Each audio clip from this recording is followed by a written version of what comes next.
era a simbologia. Preste atenção. Arão era quem? Era a simbologia do ministério na terra. E Moisés era a representação do ministério no espírito. O ministério na terra pode falhar, mas o ministério no espírito não pode. Por isso, Arão servia por boca, por profeta,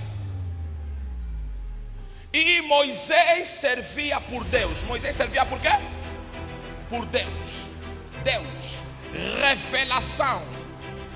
Significa que tudo que a boca de Arão falava era tudo sobre a mente de Deus na vida de quem? De Moisés. Era tudo sobre a revelação de Deus na vida de quem? Sim, Moisés era a fonte e Arão era o canal. Agora, Arão, que representava o canal como ministério na terra, profeta, a Bíblia diz que o olho desce sobre a cabeça. Quem é a cabeça da igreja? Quem é a cabeça da igreja? Quem é a cabeça da igreja? E a Bíblia diz que ele desce sobre a barba de quem?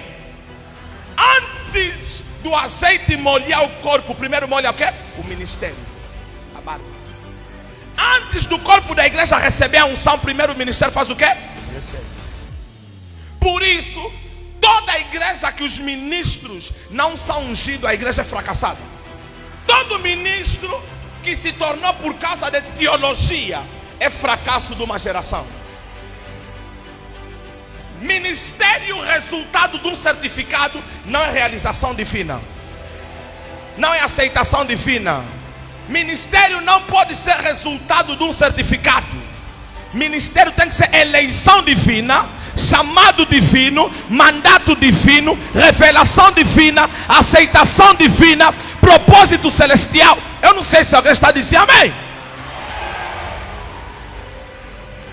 Alguém pode dizer aleluia.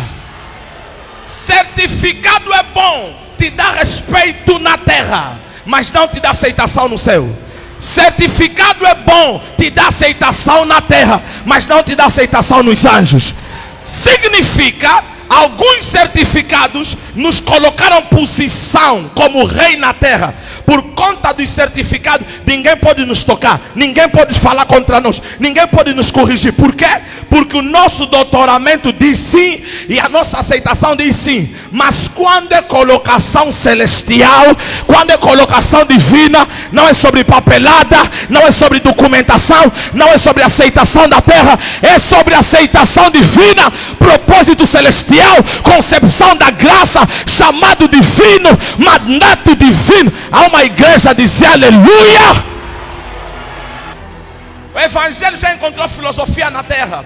O evangelho já encontrou a lei de Moisés na terra. O evangelho já encontrou outras religiões que predominavam a terra. O evangelho já encontrou os judeus, já encontrou os gregos, já encontrou os hebreus, já encontrou os aramaicos, já encontrou tudo isso a predominar o quê? A terra.